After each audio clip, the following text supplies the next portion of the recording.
Hi, I'm going to talk briefly about the cut Half-Life intro. Now this is the original Half-Life 1 Valve intro we all know and love.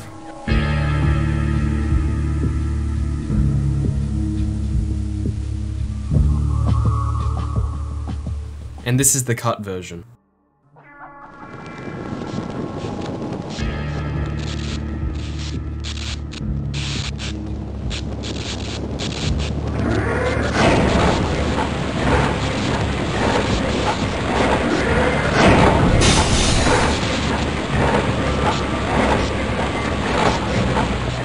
Notice any differences?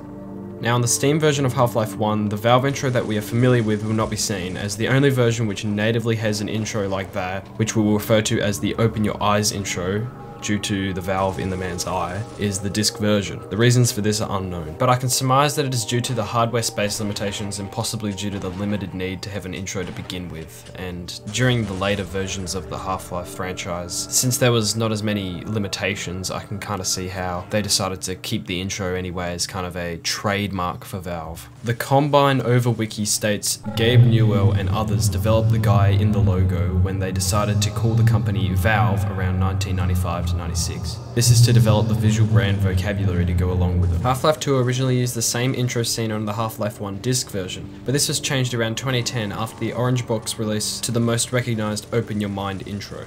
This is what the Open Your Mind intro looks like if you're unfamiliar with it.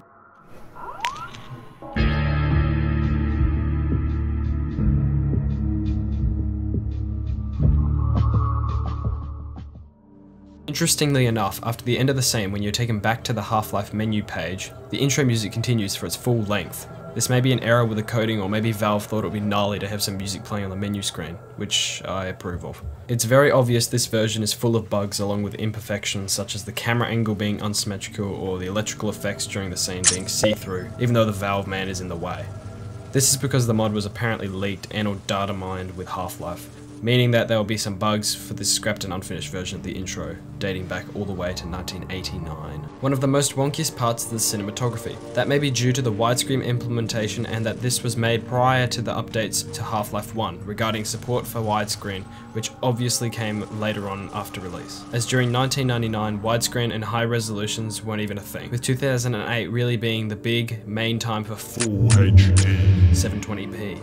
Software on OpenGL may also be a reason for this, as each time during testing when I changed the resolution, the game would crash and revert to software mode. I personally believe the culprit is that it is a leaked, recreated version of the intro, so there will be some bugs and glitches along with the overall feel of wonkiness that you can't really change. I did some testing to see whether or not the scene's camera angle looks any better at different resolutions, along with widescreen versus normal aspect ratio.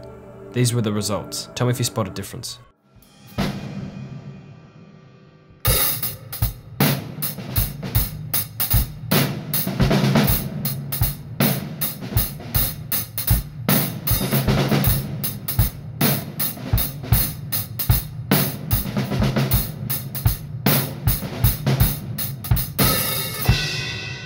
What I saw is that there were no immediate difference in camera angles between different resolutions or widescreen and normal.